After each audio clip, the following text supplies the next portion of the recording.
Bueno, y este es un tema dominicano.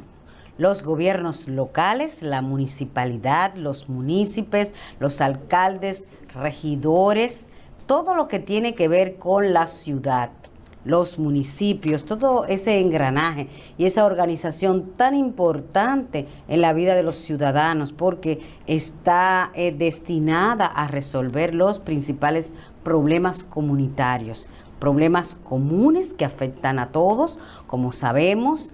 Va desde la seguridad hasta las calles, muchísimos elementos importantes que necesitamos a diario tienen que ver con el ayuntamiento. Miguel, ahora dentro de poco tendremos elecciones y vamos a comentar un poquito sobre esos retos que tienen esas figuras que se están postulando para ser las próximas autoridades locales. Claro, sí, ¿no? Y esa tiene una connotación especial, esas elecciones del 16 de febrero, porque son las primeras que se celebran de manera formal por mandato constitucional, autorizado desde el 2010. Fíjate que estamos pasando 10 años para implementarlas. Entonces, es una nueva experiencia en el sentido de que son unas elecciones independientes de las congresionales y las presidenciales, como era la tradición. O sea, es decir, que estamos asistiendo, se puede decir así, que a un proceso nuevo. Ahora bien, no cambian mucho las cosas, porque lo que está en juego, o lo que estará en juego el 16 de febrero, es la toma del poder municipal por parte de candidatos de distintos partidos. Esos candidatos han estado aireando ante el público sus propuestas de cómo van a afrontar los desafíos, es decir, las necesidades de sus jurisdicciones, de las ciudades, de los municipios, de los distritos municipales. Pero en realidad todavía queda como tarea pendiente lo que es devolverle al ayuntamiento su sentido original y su misión fundamental. Es increíble, pero la figura del ayuntamiento como institución tiene 500 años. Sí, sí. Tiene 500 años. Desde el principio, siempre ha existido. Claro, existió a partir del descubrimiento. Sin embargo, es de las pocas instituciones que, con toda esa experiencia, esa carga de años, no ha podido evolucionar hacia formas de verdadera independencia y autonomía. Es decir, o sea, los ayuntamientos fueron concebidos, como tú dijiste al principio, como gobiernos locales. Es decir, tienen una potestad, una autoridad y una competencia. Sí, en su zona. En su zona, en su jurisdicción. Sin embargo, por muchísimas razones, entre ellas la mayor es la presupuestaria, esos ayuntamientos están con un poder muy limitado. Sí. O sea, siguen dependiendo del Poder Ejecutivo o de instituciones que maneja el Poder Ejecutivo. Y por tanto, sus respuestas a las necesidades de los electores que viven en su jurisdicción serán siempre restringidas y limitadas. O sea, no pueden hacer más de lo que su propio presupuesto le permite. Sí, mire Miguel, ahí hay un caso especial con el asunto de los gobiernos locales, y es que podría verse prácticamente como un gobierno paralelo y político también, porque ahí hay un asunto de manejo ideológico y de conveniencia política. Tú sabes que el gobierno principal está para el país completo, muy bien. No tiene la capacidad a veces, los funcionarios y los recursos para abarcar todo, porque todo se centraliza en la capital, en el Santo Domingo. Entonces, los grandes núcleos. Sí, los grandes núcleos, que es donde está el desarrollo, donde están las inversiones, donde está todo el mundo, las grandes construcciones. Pero ¿qué pasa? Que nuestros pueblos y municipios se habían quedado muy abandonados. Sin embargo, ese es el voto popular donde está la masificación, porque en la capital no está la masificación. Apenas de 10 millones de habitantes tenemos 2.5 en la capital. Sí, claro. El resto está en el interior. Entonces, a la hora de votar, necesitamos toda esta gente. Entonces, ¿por qué se la vamos a dar a los ayuntamientos y a los gobiernos locales? Una forma de pensar.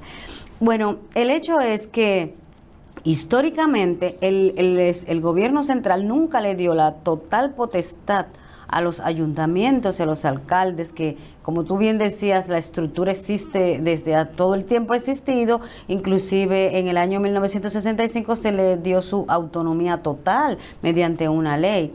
Pero ¿qué pasa? Que como esos municipios no estaban tan bien organizados como los de la capital, los funcionarios, los dirigentes políticos que escogían para dirigir esas comunidades porque eran líderes, no contaban tal vez con la experiencia del manejo de los fondos públicos, del manejo político.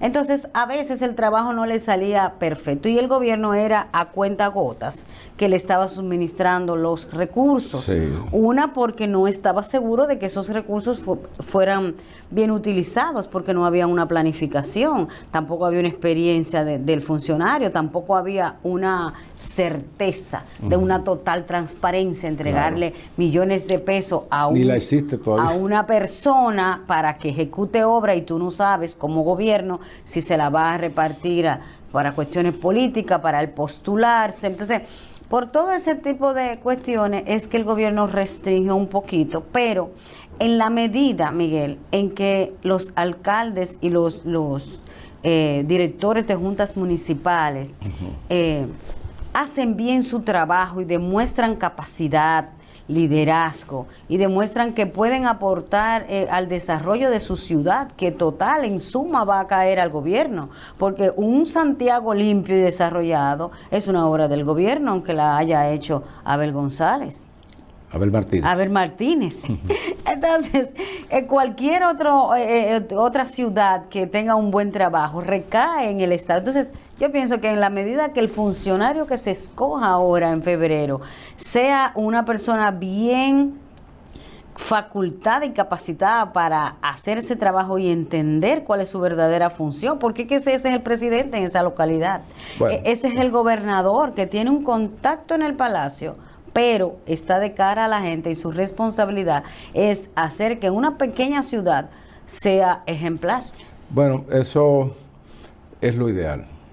Es difícil de lograr mientras existan estas condicionantes que yo te mencionaba. Por ejemplo, el gobierno municipal se nutre de los ingresos de sus proventos, de sus impuestos, y también, en alguna medida, de la parte muy mínima que el gobierno, que el Estado le asigna, de esa ley que establece que el 10% de los ingresos nacionales deben de ser repartidos, de los impuestos, perdón, debe ser repartido entre los ayuntamientos del país. Apenas se reparte el 2% de esa cantidad. Eso limita mucho.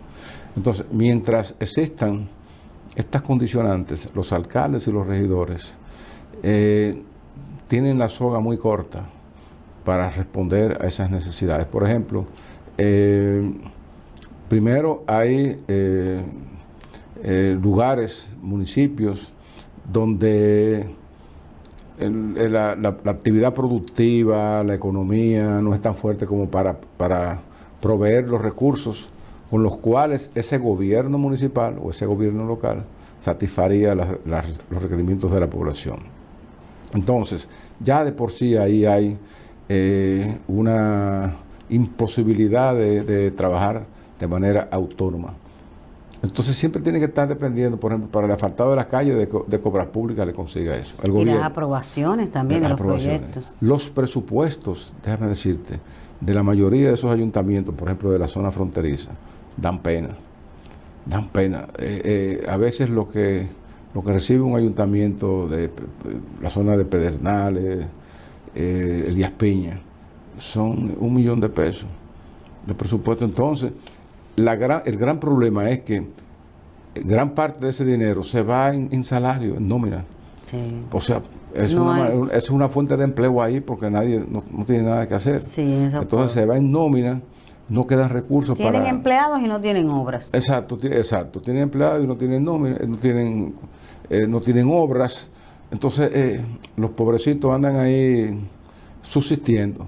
Entonces, en una situación como esa, las comunidades ya no confían ni esperan mucho de sus ayuntamientos. Tienen que venir a la capital a pedirle ambulancia, a pedirle el asfalto, a pedirle hospitales, dispensarios, porque ellos no tienen. Y pierden realmente su autonomía, Miguel. Entonces, no la tienen, exacto, nunca la alcanzan. ¿Qué tú crees que es lo adecuado?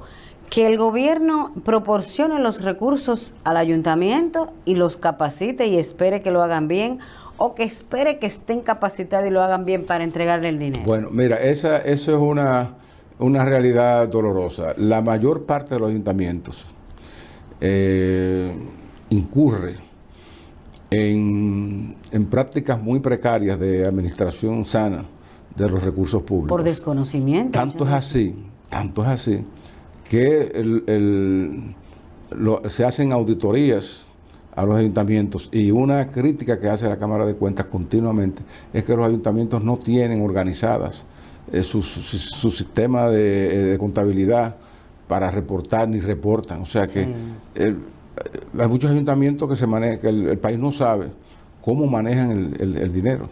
Entonces, en algunos casos donde ha habido un poco de progreso, porque hay valga decirlo, hay ayuntamientos que han avanzado. Por ejemplo, hay lugares donde se discute lo que se llama un presupuesto participativo. Es decir, el ayuntamiento de esta localidad dice, bueno, señores, nuestro presupuesto son 3 millones, 4, 5.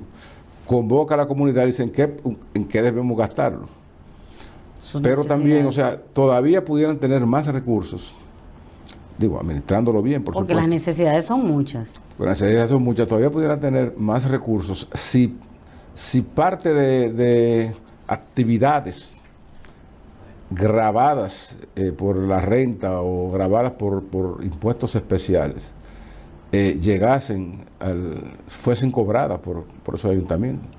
Por ejemplo, aquí siempre hay conflicto cuando se establecen líneas telefónicas y líneas eléctricas, o que una empresa tiene que pasar por los territorios de varios ayuntamientos, pero no paga el impuesto a esos ayuntamientos, sino que se lo paga el Estado. Y el Estado no le destina ni siquiera una parte de esos ingresos. O sea que hay muchas debilidades. Por eso es que yo pienso que lo que es la parte ideal, es decir, la majestad de un gobierno local, que radicaría en su autonomía, en su capacidad para dar respuesta a las necesidades de sus pueblos, no se ha logrado en 500 años de vida que tiene un ayuntamiento. Y es el primer núcleo de la democracia en cualquier nación. El ayuntamiento, el gobierno municipal, es decir, el gobierno de los que estamos aquí. Porque el gobierno de aquí es el que siente la necesidad de aquí.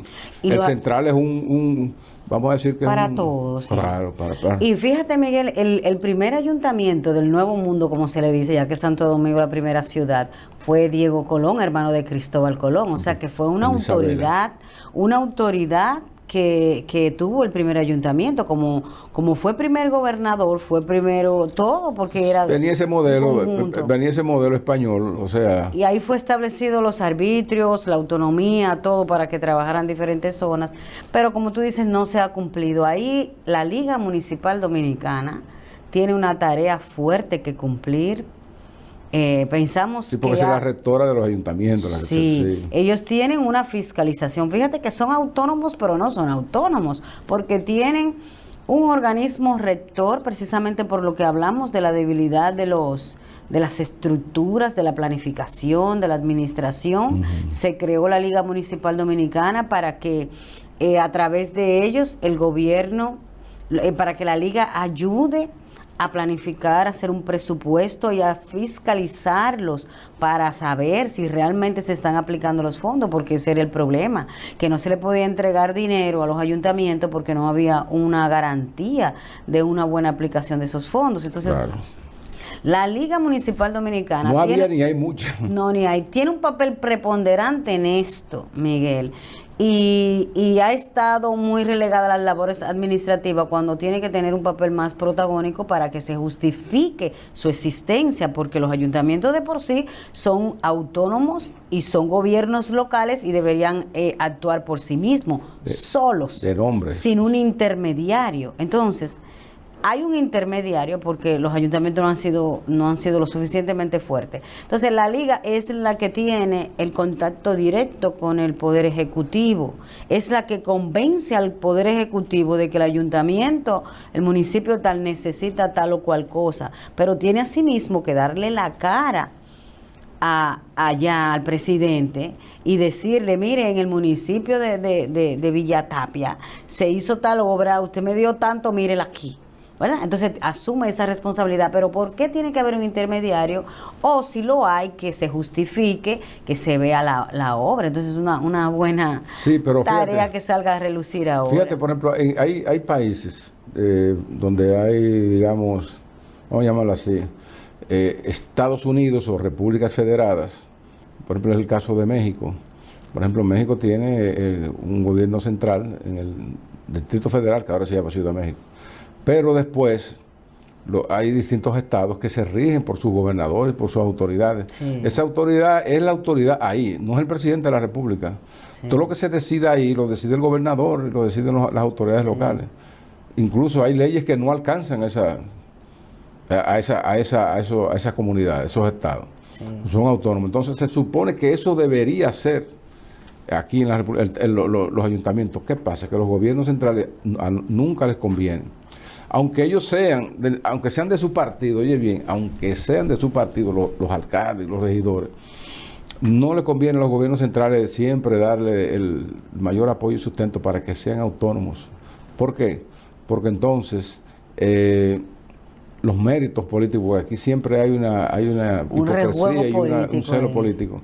Entonces irían para el ayuntamiento. O sea, aquí el que resuelve es no el presidente. Exactamente. Entonces siempre lo tendrán a soga corta para que no puedan hacer. Sí, ese es un gran problema y limita el ejercicio de la municipalidad, Miguel. Entonces, como hablábamos ahorita, la liga pudiera bien ser una escuela de capacitación y de todo. De hecho lo ha sido. Déjame decirte que y ha ayudado bastante. La liga, por ejemplo, y algunos ayuntamientos, tienen relaciones con ayuntamientos similares en otras partes del mundo y han asumido y han asimilado prácticas positivas de esos ayuntamientos. Fíjate que hay relaciones entre alcaldes con otros alcaldes de otros lugares, incluso formas de cooperación, y trasplantan aquí en la República Dominicana, por ejemplo, buenas prácticas que se hagan en Colombia, en España, en cualquier otra alcaldía, donde tengan alcaldías modernas.